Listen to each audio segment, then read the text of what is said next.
Hey everyone, and happy Monday. It's a Meta Monday here at the Hodl Fandom, where we go through Veve's metadata. Now, today's episode will be less on Veve's market metrics and more on cleaning up the trash. I will expose not one, not two, but three networks of suspicious activity.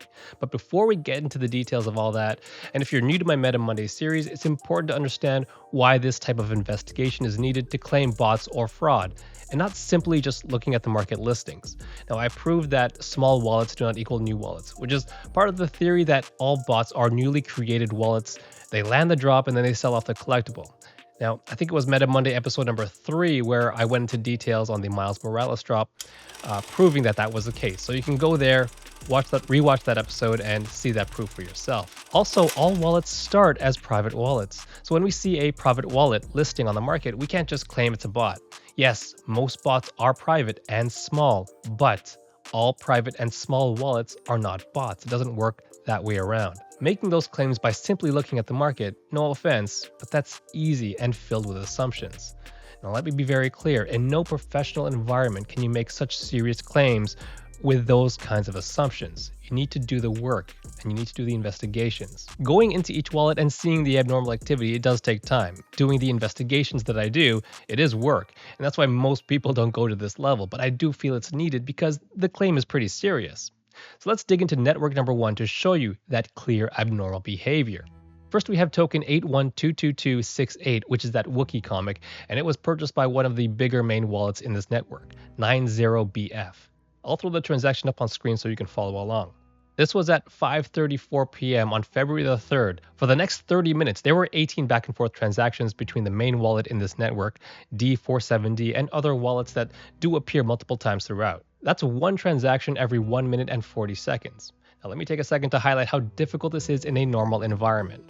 If somebody buys something from me on the market on Veve, I cannot simply and instantly just get it back and buy it back. They have to relist it.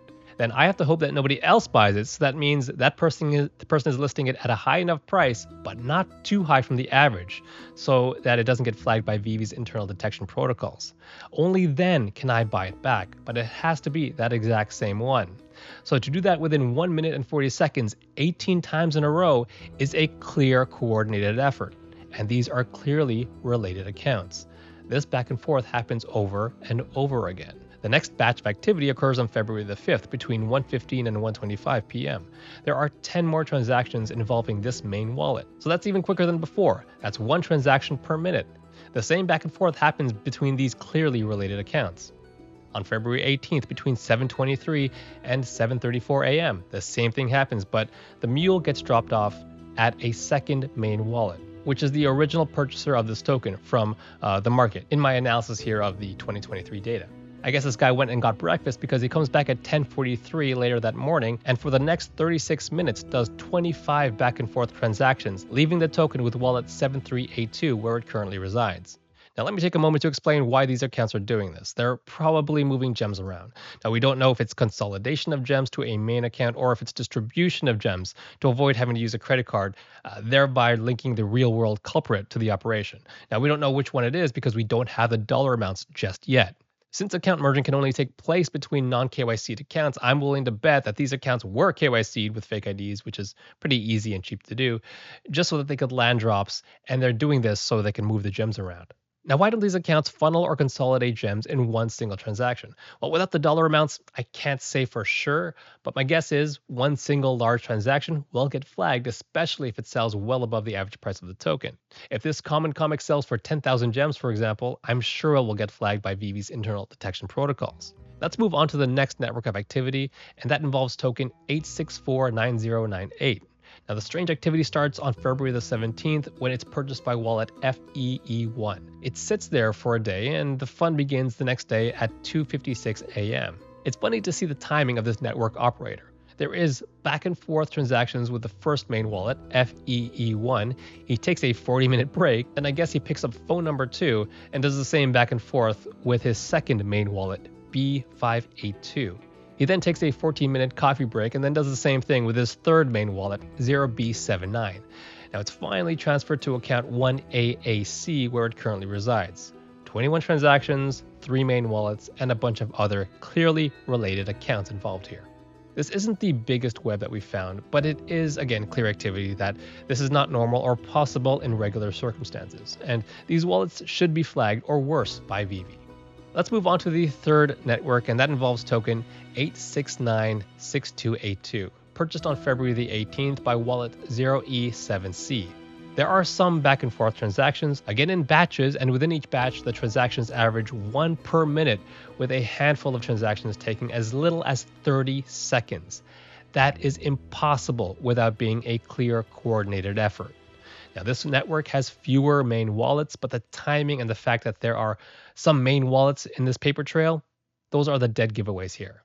These need to get shut down. So I'm going to make one small change on how I distribute this information out to everyone. Now, this might sound small and insignificant, but it's kind of big to me because it's a principle that I hold, and we'll be making an exception for these types of videos. You may have noticed that I never tag Veve or Ecomi in my tweets. In fact, I never told any of my friends about this channel. Now, some of them have found me organically, and those that did were like, what the hell is this? Now, I did that because I always believe that content should be able to stand up on its own. If people find it valuable, then they'll subscribe or like the videos. And if not, then I need to do better.